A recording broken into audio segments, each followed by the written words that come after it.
Hello students, आज का ये जो डिस्कशन है this is for 12th studying students and the students who have already passed 12th class and going to appear for any competitive examinations, say IIT exam, mains or advance or NEET, है ना। तो ऐसे students के लिए ये optical instrument बहुत important है और जेई मेन में तो इसका एक क्वेश्चन पक्का आता है, sure 100% you are going to find one question related to optical instrument in JEE main exam. Okay, so important topic है और छोटा है, बहुत मुश्किल नहीं होगी इसको सीखने में, आसानी से आप इसको समझ सकते हैं।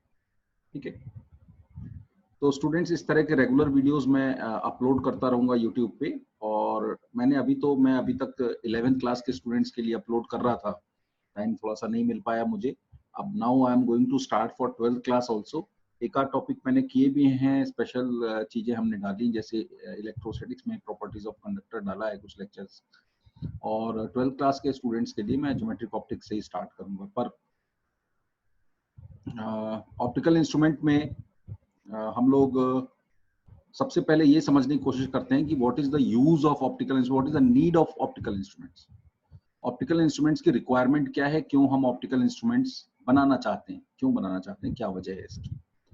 तो स्टूडेंट्स इस बात को क्लियर करने के लिए मैं स्टार्ट कर रहा हूं अपना डिस्कशन इस पॉइंट से कि मैंने ये बनाया, this is eye ball of human आई। ये क्या है, ये आई बॉल है और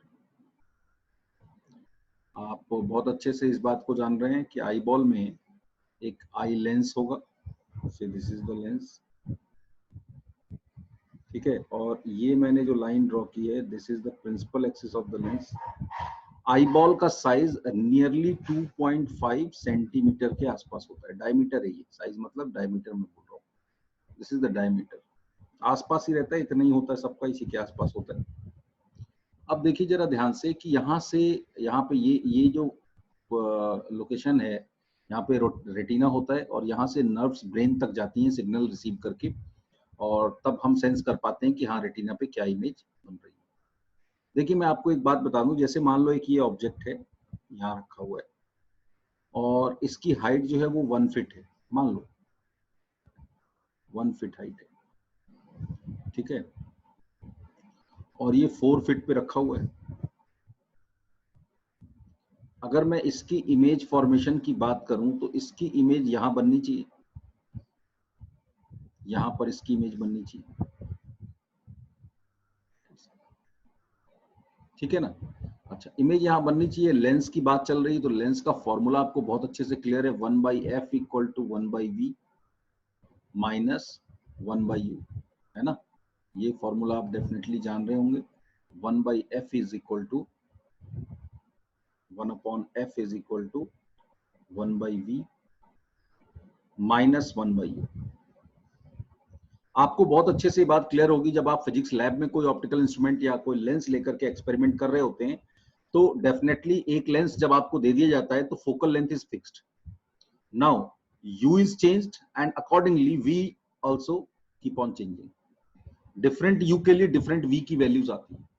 पर यहां पर जब हम अपने आईपीस की बात करते हैं तो इसमें हम यहां पर जो v है वो in every situation v must be 2.5, nearly 2.5 centimetre only. तो इस बार v फिक्स्ड है, v is not going to change. और ऑब्जेक्ट तो हम कभी पास का देखते हैं कभी दूर का देखते हैं, तो इसका मतलब u तो डेफिनेटली चेंज होने वाला है। इसका मतलब f को चेंज होना पड़ेगा। स्टूडेंट्स आपको पता होगा बहुत अच्छे से, क्योंकि आपने बचपन में बायोलॉजी तो पढ़ी होगी या अभी पढ़ रहे होंगे। तो यहाँ पे सीलियरी मसल्स होती हैं और एक मसल्स का स्प्रिंग सिस्टम यहाँ पर बना होता है, जिससे इन मसल्स को टाइट या लूज किया जा सकता है। और वो पैटर्न कुछ ऐसा होता है कि उसको टाइट या लूज करने से इसका रेडियस ऑफ कर्वेचर, लेंस का रेडियस ऑफ कर्वेचर चेंज होता है। आपको बहुत अच्छे से पता है कि अगर मैं फोकल लेंथ लेंस की निकालना चाहूं तो it is equal to mu minus 1, air में फॉर्मूला लिख रहा हूं, 1/r1 माइनस 1/r2, ऐसा। तो अगर r1 r2 के साथ कोई चेंज होगा तो डेफिनेटली फोकल लेंथ चेंज होगा। ठीक है, तो ये इंटेलिजेंस है हमारा नेचुरल इंटेलिजेंस, या किसी भी स्पीसीज का जो ऑब्जेक्ट को विजुलाइज करना चाहता है वो ऑटोमेटिकली इसकी फोकल लेंथ को चेंज करता है। ब्रेन से सिग्नल आता है और ये इसको चेंज करता है और इस तरह से फोकस करता है कि इस ऑब्जेक्ट की इमेज रेटिना पे बने। अगर ऑब्जेक्ट कहीं और रख दिया जाए तो उसकी इमेज भी उसको रेटिना पे ही बनानी है। अगर मैं इस एंगल को थीटा कहता हूं, थीटा का नाम रख देते हैं, it is angle subtended by the object. देखो ये पूरा ऑब्जेक्ट है, यहां से लेके यहां तक ऑब्जेक्ट है, तो ऑब्जेक्ट आई पीस पे कितना एंगल सबटेंड कर रहा है वो ये है। ठीक है, तो जो साइज ऑफ इमेज है, ये इमेज अगर मैं निकालना चाहूं तो since this angle is theta, this size can be written as nearly 2.5 tan theta. I am saying nearly, आप समझ रहे होंगे क्यों कह रहा हूं ऐसा। 2.5, थीटा स्मॉल है तभी ये बात फिट बैठेगी। 2.5 tan थीटा, इसका मतलब जो इमेज का साइज है वो इस थीटा पे डिपेंड कर रहा है। और ये थीटा क्या है? Theta is the angle subtended by object on the eyepiece. तो size of image depends upon theta, मतलब size of image depends upon theta का मतलब हुआ कि जो साइज आपका ब्रेन सेंस कर रहा है वो साइज थीटा पे डिपेंड करेगा, जो साइज रेटिना पे बन रहा है वो थीटा पे डिपेंड करेगा। इसको मैं कह रहा हूं ये, चलो यहां से ऐसे ऐसे ऐसे चलते हैं। ये बात समझ में आ गई आपको? ये 1 फीट है, ये 4 फीट है। अच्छा, मैं क्या कहना चाहता हूँ, बात समझना ध्यान से जरा। बात बहुत सिंपल है, बहुत ही सिंपल बात है। अगर मैं ये कहूं कि एक ऑब्जेक्ट है जो 1.5 फीट का है, कितना है? 1.5 फीट का, और ये 8 फीट पे रखा हुआ है, और इसी आईपीस की हेल्प से हम इसकी इमेज फॉर्म कर रहे हैं। इसी आईपीस की हेल्प से हम इसकी इमेज फॉर्म कर रहे हैं। तो अगर इसी आईपीस की हेल्प से हम ये इमेज फॉर्मेशन कर रहे हैं तो थोड़ा सा ध्यान से देखिएगा इसको। मैं कह रहा हूं ये है लेंस, और इस बार जो इमेज आएगी वो आप ऐसी बनाओगे। ये एंगल होगा थीटा डैश और ये एंगल होगा थीटा डैश। अब देखो, किसी ने अगर लेंस के बारे में स्टडी बिल्कुल नहीं की है और वो सीधा ऑप्टिकल इंस्ट्रूमेंट समझना चाहता है तो मेरे बताने की बात नहीं, उसको दिक्कत होगी। ये कोई लाइट रे मैंने सेलेक्ट की है जो ऑप्टिकल सेंटर से जा रही है, और ऑप्टिकल सेंटर से जाने वाली लाइट रे अनडेविएटेड होती है। एक बार अपने आप से ये सवाल पूछें कि ऑप्टिकल सेंटर से जाने वाली लाइट रे अनडेविएटेड क्यों होती है? अगर इसका जवाब मिलता है तो ठीक है, नहीं मिलता है तो इसका मतलब अभी आपको थोड़ा सा और देखना है।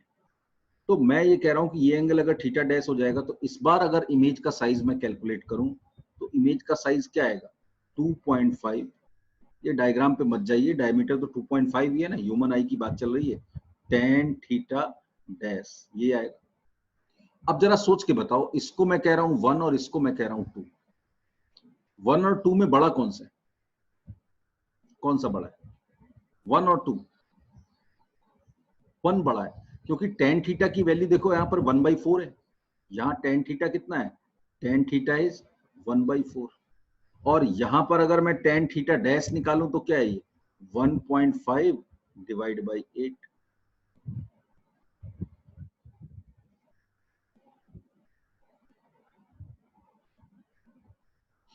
ठीक है, तो कौन सा बड़ा है? 1 बड़ा है। इसका मतलब है ब्रेन क्या सेंस करेगा? ब्रेन सेंस करेगा कि ये 1 फीट का ऑब्जेक्ट बड़ा है और ये 1.5 फीट का ऑब्जेक्ट छोटा है। इसका मतलब है ऑब्जेक्ट का जो साइज ब्रेन सेंस करता है वो रियल ऑब्जेक्ट के साइज पे नहीं डिपेंड कर रहा है, it is depending upon the angle subtended by the object eight eyepiece. आपने देखा होगा कि हवाई जहाज जो बहुत बड़ा होता है वो इतना छोटा सा हमको दिखाई देता है जब बहुत दूर होता है। जब बहुत दूर होता है तो छोटा दिखता है, क्यों? जब बहुत दूर होता है तो आई पे जो एंगल सबटेंड करता है वो बहुत कम होता है, और जब वही ऑब्जेक्ट हमारे पास आ जाता है, वही एरोप्लेन जब पास में आ जाता है तो एंगल सबटेंडेड बाय एरोप्लेन बहुत बड़ा हो जाता है, तो हमें वो बड़ा दिखाई देता है, हमारा ब्रेन उसको बड़ा सेंस करता है। इसका मतलब ये सारा गेम जो है वो angle subtended by the object at eyepiece का है।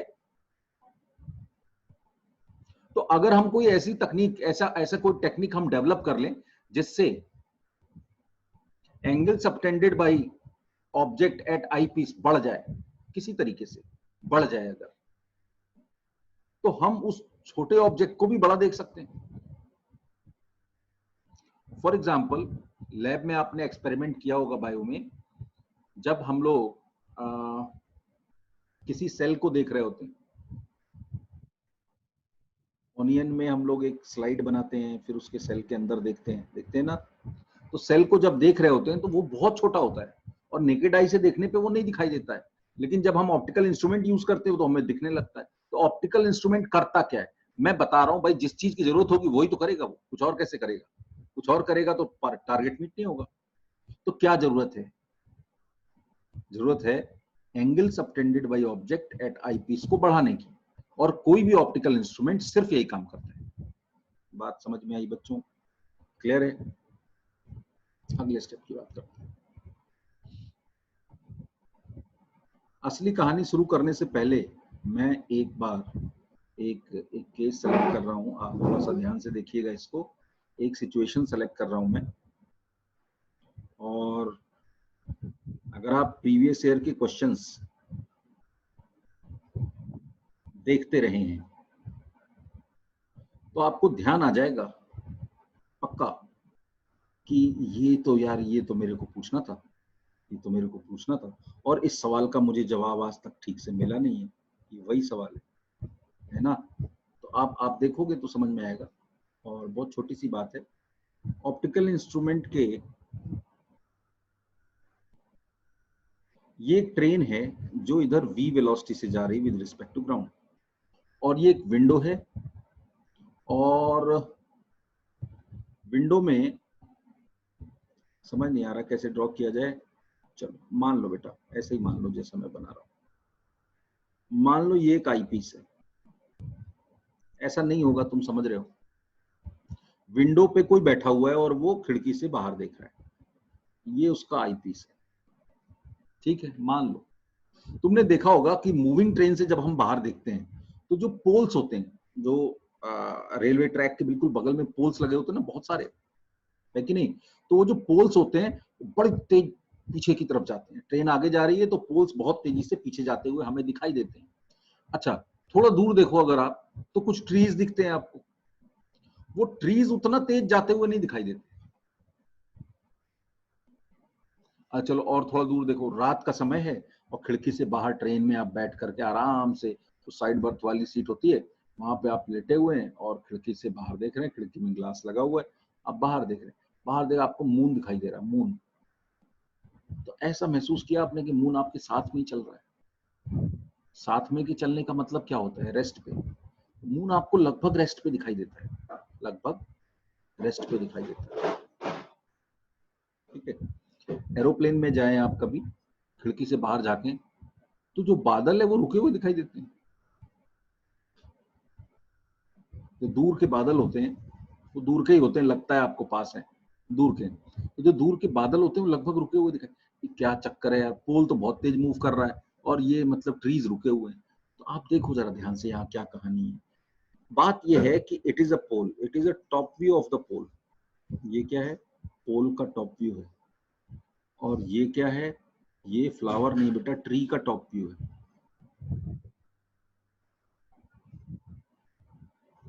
ये पोल का टॉप व्यू है और ये ट्री का टॉप व्यू, ठीक है। पहले मैं डाउट बताऊंगा तब तो सॉल्यूशन हो। डाउट मेरा ये है कि अगर ऑब्जर्वर यहां बैठा हुआ है, अगर ऑब्जर्वर यहां पर है ट्रेन के अंदर और ट्रेन ग्राउंड के रिस्पेक्ट में v वेलोसिटी जा रही है, तो वेलोसिटी ऑफ ट्री इस ऑब्जर्वर को अपनी वेलोसिटी क्या दिखाई देगी? 0। इस ऑब्जर्वर को इसकी वेलोसिटी क्या दिखाई देगी? पीछे की तरफ v। और इसकी वेलोसिटी क्या दिखाई देगी? पीछे की तरफ v। तो सवाल ये है कि अगर इन दोनों की वेलोसिटी v दिख रही है और अपनी वेलोसिटी अगर 0 दिख रही है, तो ऐसा क्यों कि पोल बहुत तेजी से जाता हुआ दिखता है और ये जो है ट्री जो है वो बहुत स्लो जाता हुआ दिखता है और मून लगभग रेस्ट पे दिखाई देता है? ऐसा होता क्यों? क्वेश्चन समझ में आ गया? तो इस क्वेश्चन को क्लियर करते हैं, कुछ दिक्कत की बात नहीं, ध्यान से देखना। फिर वही बात मैं कह रहा हूं, इसकी वेलोसिटी क्या है? v।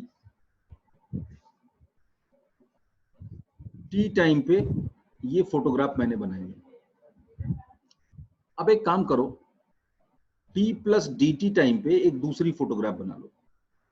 तो t प्लस dt टाइम पे मैंने बनाया ट्री को, यहां ट्रेन कहीं नहीं जाएगी। ऑब्जर्वर कौन है? ये ऑब्जर्वर फोटोग्राफ बना रहा है, तो ऑब्जर्वर कहीं नहीं जा रही, ये ट्री यहां से यहां चला गया, और ये पोल भी यहां से यहीं तो जाएगा, यहीं तो जाएगा, और ये आईपीस कहीं मूव नहीं करेगी। तो अब ध्यान से देखो जरा, with respect to this observer, इस ऑब्जर्वर के रिस्पेक्ट में पोल पहले यहां था और अब यहां है। जब यहां पर था तो इमेज यहां पर थी, और जब यहां पहुंचा तो इमेज यहां पर आ गई।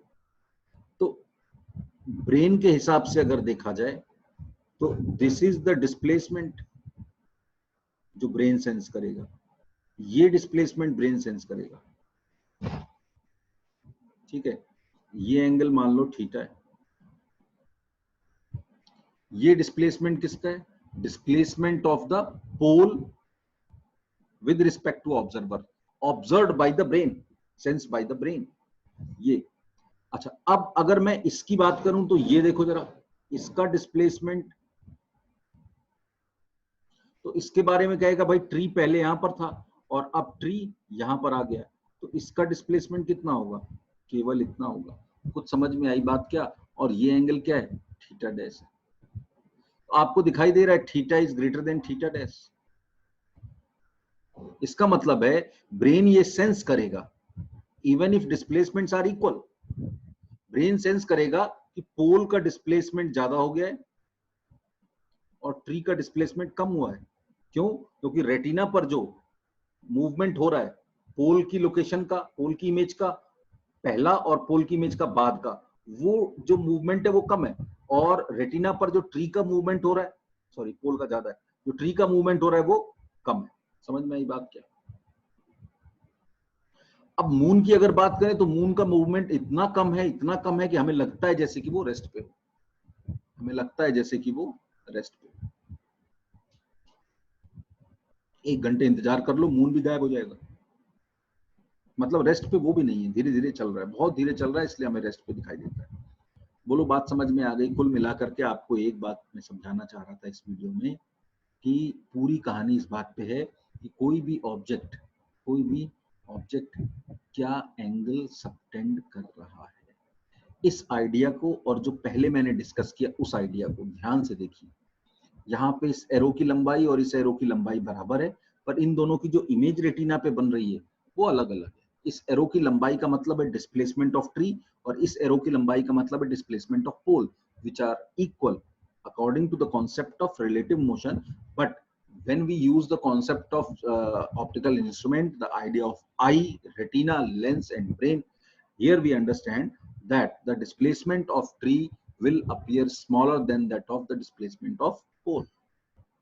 Fine. क्लियर है? इतनी बात समझ में आ गई?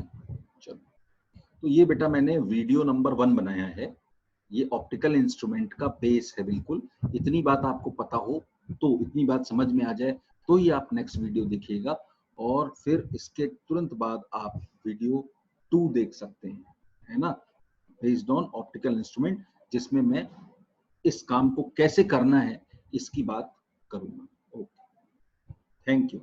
और अगर आपने मेरा चैनल सब्सक्राइब नहीं किया है तो उसको प्लीज सब्सक्राइब करिए और बेल आइकन को दबाइए, ताकि लगातार आपके पास वो सारे वीडियोस, छोटे बड़े वीडियोस आते रहें।